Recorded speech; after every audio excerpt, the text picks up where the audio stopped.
Shalom, friends. Welcome to this installment of Judaism Unplugged entitled, What Kind of Jew Am I? In this video, we'll be looking at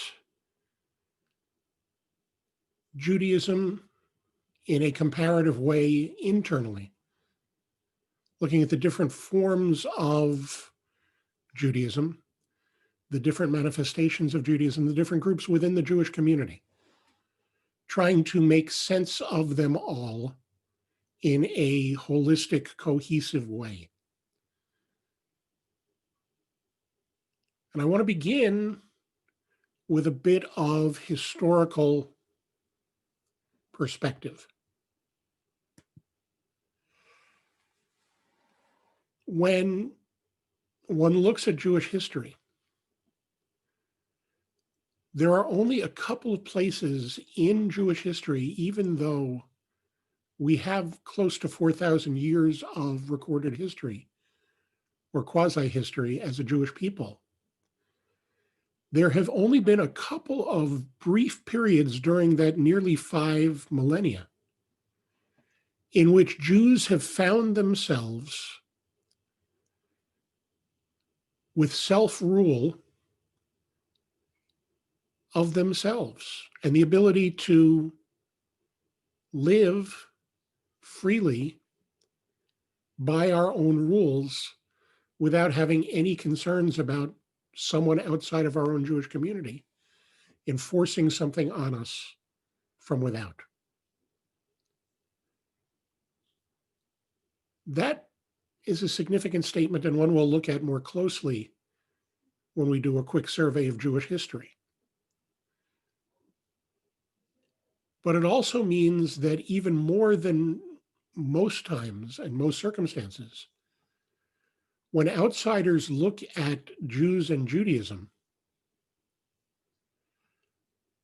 I believe historically they tend to see an object that is much more of a monolith in their mind, very much more one-dimensional and in agreement and lockstep than the reality inside the community would indicate. And I know it's true whenever an outsider looks over the fence at their neighbor's greener grass, that until you get to be on the inside, you don't see the inner workings. You don't get to see the inner distinctions. So it looks more like there's a wholeness to an other group than there is to your own. But I would hope the human experience is such that with the long years of this phenomenon being in existence, at some point we would start to recognize that just because appearances say this doesn't make it so. And common sense says that if the group I know from the inside is complex and divided, then probably the groups that I don't know from the inside look similar when you get inside of them. And I think that's certainly the case for Jews and Judaism. And indeed, when you look at Judaism historically, not only have there been very few times when the Jews were in a position of self-rule, but there aren't too many more other places where you can identify a holistically consistent, monolithically singular sense of Judaism. There's always variations on a theme. So, for example, in biblical times, until the establishment of the monarchy, the Jewish people were the children of Israel. They were 12 tribes. And that tribal identity was as important, if not more so, than the collective identity of being part of the Israelite people. With the establishment of the monarchy, the Jews, the Israelites, were not yet in full control of the land of Canaan. Life was very much still tribally based as opposed to nationally based. It isn't until King David, and in fact until the 7th year of King David's reign, when David captures Jerusalem and establishes it as his capital, his national capital, that for the first time we get this national entity with self-rule and with a fairly unified approach. And that continues for the 40 years of Solomon's reign. And as soon as Solomon's gone, that unified Israel divides into a northern and a southern kingdom, Israel and Judah, and stays that way until first Israel is conquered by the Assyrians in the late 8th century BCE, and until Jerusalem is captured by the Babylonians in 586 BCE. When the Persians allow the Jews to return to Jerusalem, there appears to be one of those times of quiet self-rule. But there's also about a 100-year gap in Jewish history. So whatever was happening during that period, we have virtually no record of. And that all ends with the arrival in 333 BCE of Alexander the Great into the Middle East. And there follows from then until the story of Hanukkah to the founding of the Hasmonean dynasty, someplace around the year 140 BCE, a period of intense division along recognizable but not firmly ideologically identified lines within the Jewish community that may or may not have anything to do with the background to the Hanukkah story. There's a separate video for that. Then there's the period of the Hasmonean dynasty, which is a slightly less than 80 years, which is another one of those times of rare unity and self-rule. And it ends when the self-rule goes awry. And a group within the Hasmonean party, the Hasidim, the pious ones, split with the rulers and go out on their own, creating an instability that forces the Romans to come in and appoint governors. And from that point until the destruction of the Second Temple in 70 CE, the Jews are under Roman control. And there's certainly no consistency and no unanimity within the Jewish community, because you have significant challenges to the old-time religion of the Sadducees in the temple in the form of the Pharisees, the wandering itinerant preachers and teachers in the countryside bringing Judaism to the people where they live. And it's those Pharisees who become the rabbis after the destruction of the temple. And even the rabbis are divided. The great rabbinic document, the Talmud, the law code, there are actually two Talmuds, one from Babylonia and one from Palestine, which is what the Romans called Israel after they destroyed the temple. And from then on, there were divisions within the Jewish community based mostly on geography and culture up until the modern world. And it's only in 1948, with the establishment of the State of Israel, that we once again have Jewish self-rule somewhere. And if you've been following what's been going on in Israel, that's anything but unified and monolithic. So this myth that Judaism is a monolith, a single entity, has little to no evidence in history. And with the Enlightenment and the birth of modernity and the birth of modern Judaism, it becomes even more of a myth. So when you meet a group of Jews and they go around the group and they identify themselves, you'll hear them identify themselves not merely as Jewish, but they'll usually use an adjective, a descriptive of their Judaism. Some may call themselves Reform Jews, others conservative, perhaps others Orthodox. And there are some other names that religiously identified Jews use. But those three groups, Reform, Conservative, and Orthodox, are the three primary groups of modern Jewish life, certainly religious life. When you try to describe the distinctions between them, it gets a little bit dicey, especially on the borders, which are not well defined and fuzzy at best. There are certain Reform congregations that look more traditional in their behaviors than some conservative congregations. There was a series of panel discussions a number of years ago in this Jewish community put on by the Aleph Bet Day School, involving the 5 rabbis of the 5 congregations in the area, which putatively were 2 from the Reform movement, 2 from the conservative movement, and 1 traditional Orthodox. And yet, when you put the 5 rabbis together on a panel and listen to us talk, there were a lot of times in those discussions when the greatest affinity between any 2 of us were between myself, one of the Reform rabbis, and the Orthodox rabbi. And we tended to be taking middle positions, which is what drew our positions towards each other, even though our identifying labels seemed to be more on the wings. So let me give you a visual to start with. It's the classic way that I was taught to distinguish Reform from conservative from Orthodox when I was in religious school. And it's your basic line segment model. Reform on the left, conservative in the middle, Orthodox on the right. Now, the first thing that you should notice is there aren't too many spectrums of belief in which the central group gets to be called conservative. There may already be something historically in the development of these groups and these names that were slightly out of kilter and out of shift within the Jewish community to begin with.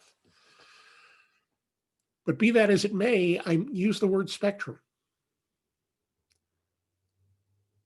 And the journey I'm about to begin to take you on in terms of trying to find a unified model for all of these modern forms of Judaism begins some 40 years ago, almost, before I was a rabbinical student, when I was teaching confirmation class in the congregation in which I had grown up.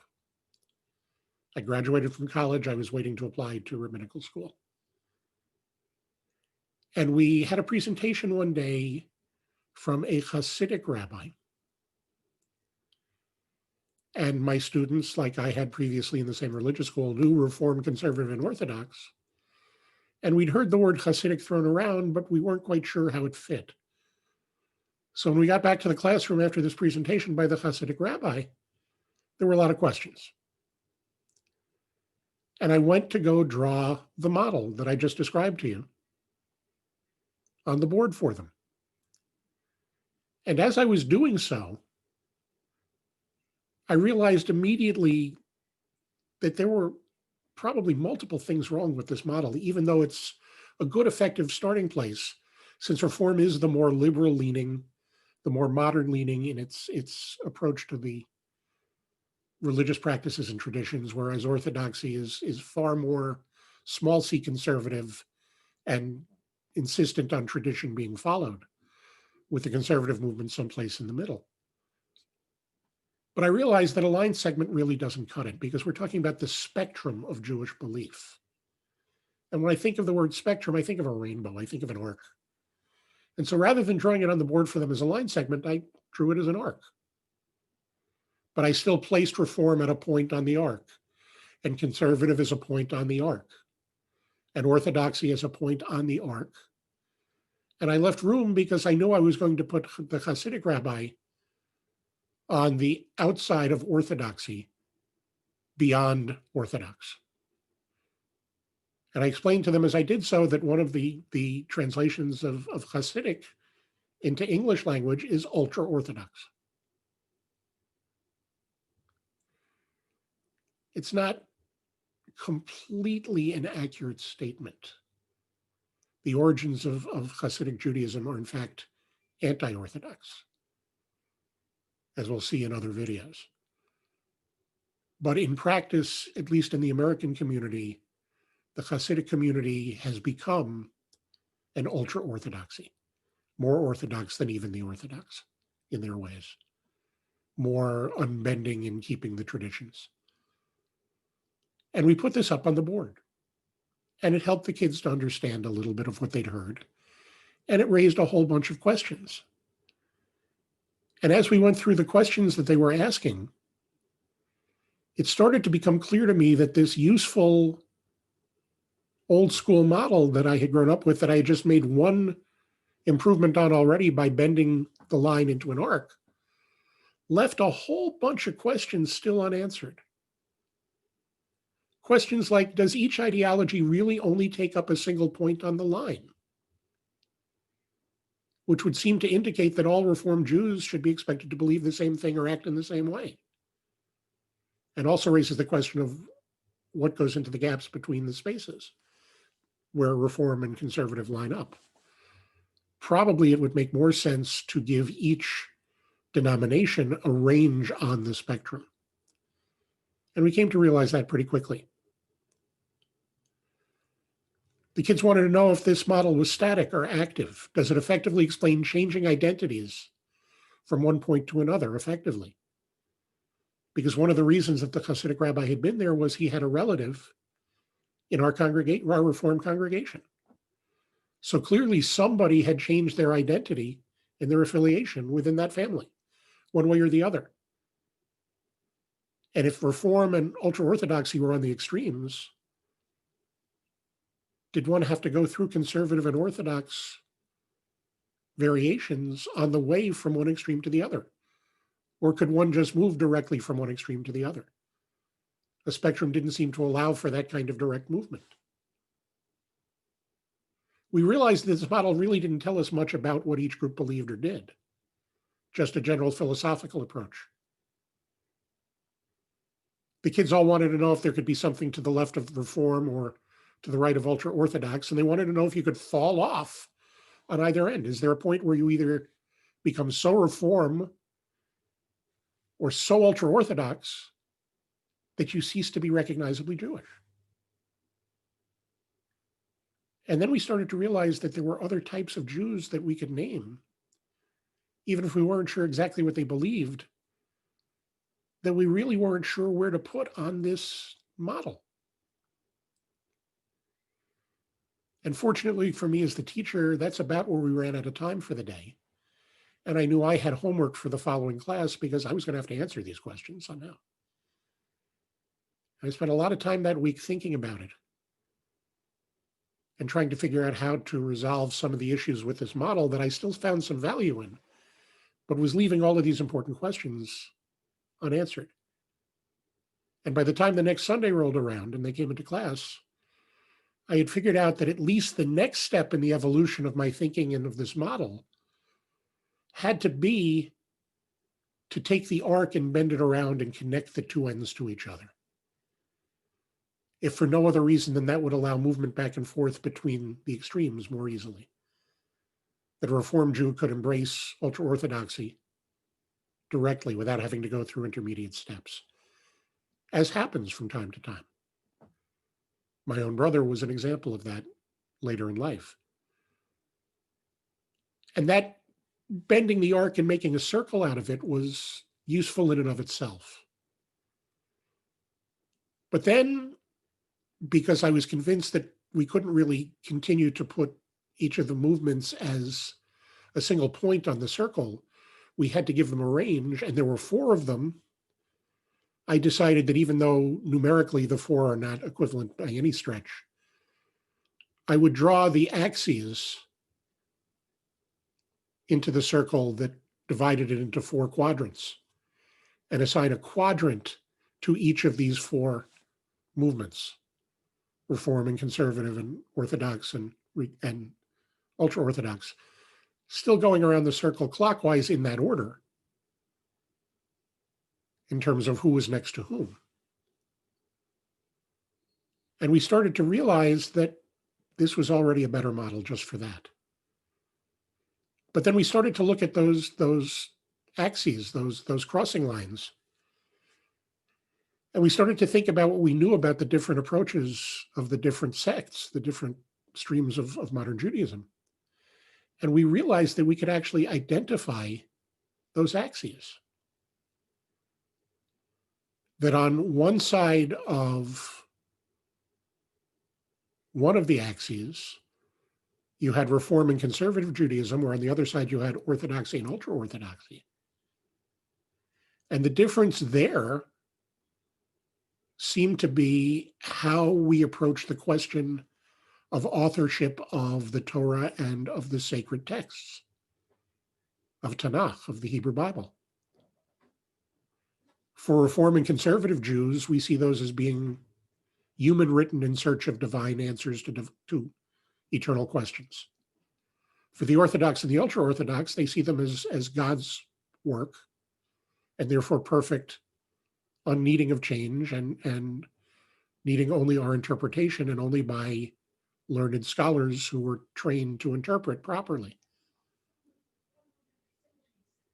And that actually was consistent with the ideology of the movements. We had a defined separating line. And then we looked at the other axis, and I realized that with the conservative and Orthodox on one side of that one, and Reform and ultra-Orthodox on the other, I was going to have to go into a little bit of history. Conservative and Orthodox Judaism look at the question of who has the authority to make religious decisions, and they place it in the community and in the leadership of the community, namely the rabbi. The rabbi tells you what to do, interprets text for you, explains commandments and mitzvot, helps you to live your life as Jews. If you have a question, you don't answer it for yourself as a conservative or Orthodox Jew. You go to your rabbi to get the answer. For Reform Jews, it's very much individual. And then I recalled studying the origins of Hasidic Judaism before it became this ultra-Orthodoxy in the aftermath of World War II, particularly in America. And the origins of Hasidic Judaism were anti-Orthodox. They were anti-elitist, they were anti-rabbinic. And so Reform and historical Hasidic Judaism place the authority with the individual, not with the rabbi. And again, we had definitions on a dividing line that worked. We were beginning to be able to understand not yet the details of each of the groups, but at least more of their philosophy from a religious perspective, where we could start to make assumptions and see if they turned out to be right. And seemingly all of the things we thought we knew fit this model. As a circle, it solved the problem of being to the left or the right of the extremes, because now the extremes came back and met, and there were no extremes. And you couldn't really fall off. Of the 6 questions that I had gone home the week before to try and answer, we'd made 5 of them disappear in a positive way. The one that stumped us still was, what about these other groups? There's this thing called Reconstructionist Judaism that many of us had heard of, but none of us were completely sure of what it meant. There are Zionists. There are all kinds of Jews. Where do they fit into this? That was the one we were having difficulty answering. And in fact, I continued to have difficulty answering that one for a number of years. But this beginning was a big help, a vast improvement over where we had started. In the next video, I'll tell the other half of the development story of this model. When the story picks up about a decade later, after I've gone through rabbinical school and was now teaching a basic Judaism class at the local college in the community I was serving as a rabbi to make some extra money, and was asked the same sets of questions by my students in that class, and began to explain how we had gotten this far. And then with this particular group, we were able to break through and expand the model and solve those other problems too, and eventually create a holistic model for modern Judaism in all its varied forms and how they interrelate. So for now, I'll give away this one hint. In stopping here and dividing this into 2 parts so that it's more manageable, what we have just done, we came to realize later in that second part of the story, was to create a model for those Jewish identities and systems and groups whose primary definition of their Judaism was religious. The ones that we were having trouble putting onto the model either had additional parts to their group definition and ideology beyond mere religion, or were exclusively something other than religious. And it turns out that's why we were having trouble placing them on a model that they didn't fit on. That's the part that we'll pick up next time. But before I finish here, for now, with this part of the story and the model, I want to make sure that we've got an understanding, at least religiously, of how these various groups interrelate. And I want to correct at least one small misstatement I made earlier, that I made deliberately for the sake of using the language as we had been using it. Just because Reform is the most liberal leaning of the modern forms in its approach to Judaism does not mean that it is the least religious. There is a tendency to view particularly the line segment as moving from less religious with Reform to most religious with the ultra-Orthodox. That's a very limited definition of religious. If your definition of religious is following the dictates of tradition unthinkingly because they are told to you and without applying them to the real world in which you're also trying to live, then that movement and that definition is true. One of the reasons I'm a Reformed Jew is because I live in the real world, the modern world, the postmodern world now. The challenge I face as a Reformed Jew is balancing my understanding of Judaism with my understanding of that world, that larger world, and trying to live in both at the same time effectively. It's not easy. The ultra-Orthodox solve the problem by not worrying very much about what the real world thinks, which at times is very good for them and at times can be really a challenge. It's not an accident that right now ultra-Orthodox Jews are tending to ignore political leaders telling them not to gather in groups because of the COVID pandemic, because they don't necessarily recognize the authority of those political institutions anyway. They're part of the larger society that they by and large ignore. If someone wants to get the ultra-Orthodox to social distance and to wear masks, they're going to have to convince the rabbis of that community of the necessity and have the rabbis say to their followers, we need to do this. So far, that hasn't been done here or in Israel effectively. It's not wrong. It's harmful, but it's consistent with their worldview. It's understandable as a result. It's not easy for someone who doesn't understand that worldview to see it. It's much easier to condemn them for what you see them doing wrong. But I ask you to understand that there's a reason they don't see themselves doing it wrong. I don't agree with them. I wish they would abide as well. But I understand why they frequently don't and won't and can't yet.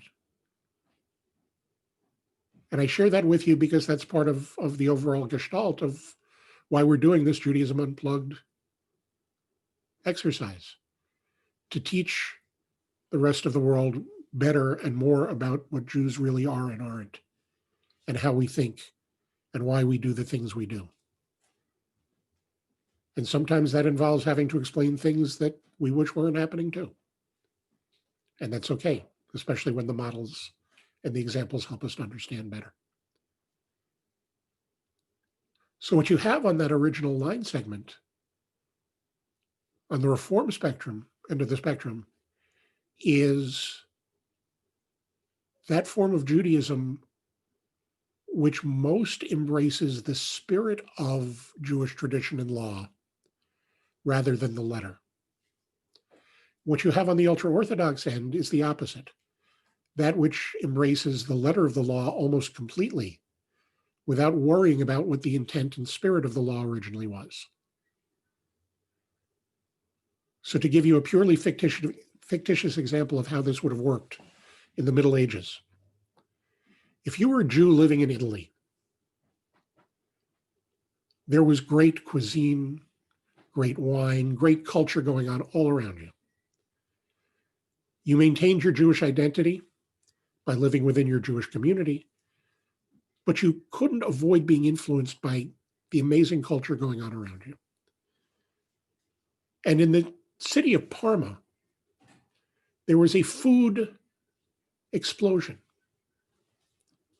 And one of the great new dishes in Parma was something called chicken parmesan. Chicken parmigiana.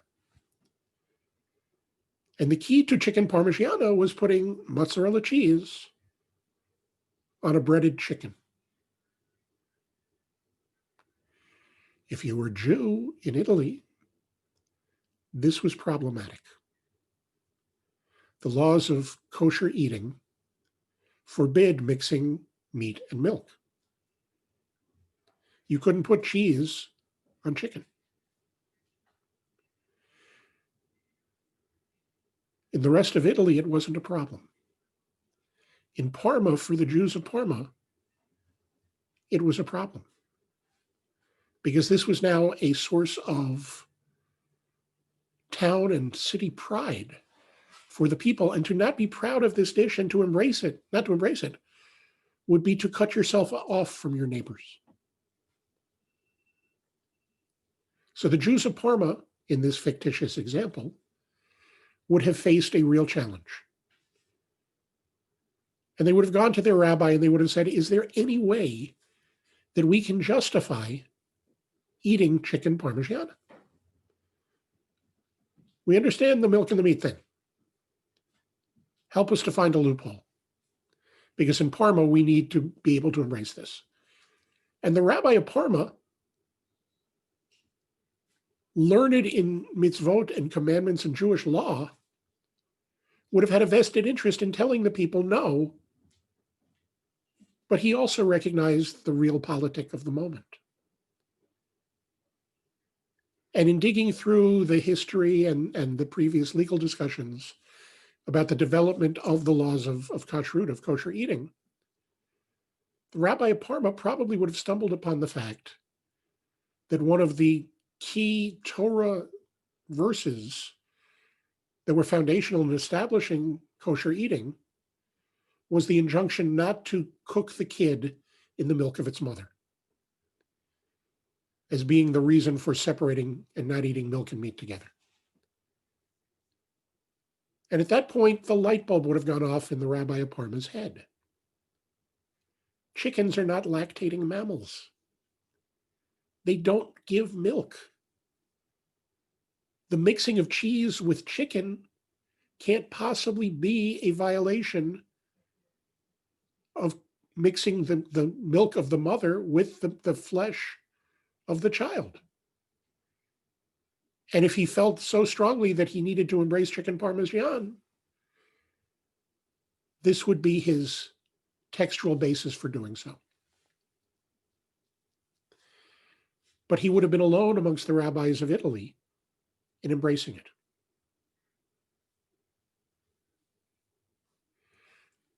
And here's an example where necessity allowed for creativity, even in the tradition. In the middle 17th century, the printing press began to take that away.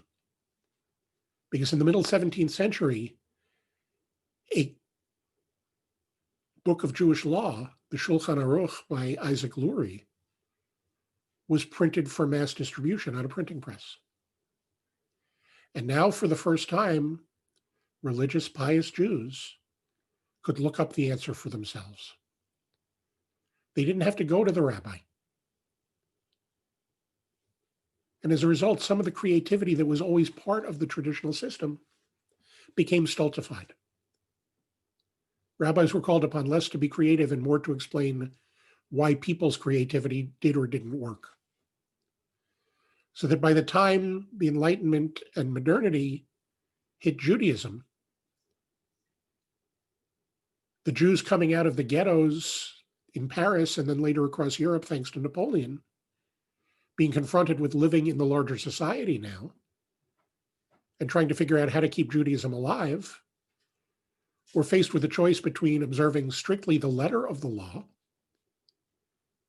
and standing out as being different and not being accepted in a time when the catchphrase was liberty, equality, fraternity, or else embracing a spirit of the law that allowed them to change their behavior to fit in better and allow Judaism to survive, albeit in a different appearance and form. The early reformers took that choice. The early Orthodox said the reformers had gone too far and were creating something that didn't even look like Judaism anymore, and doubled down on the hardening, and thereby set the poles between which all of modern Judaism then developed, at least religiously.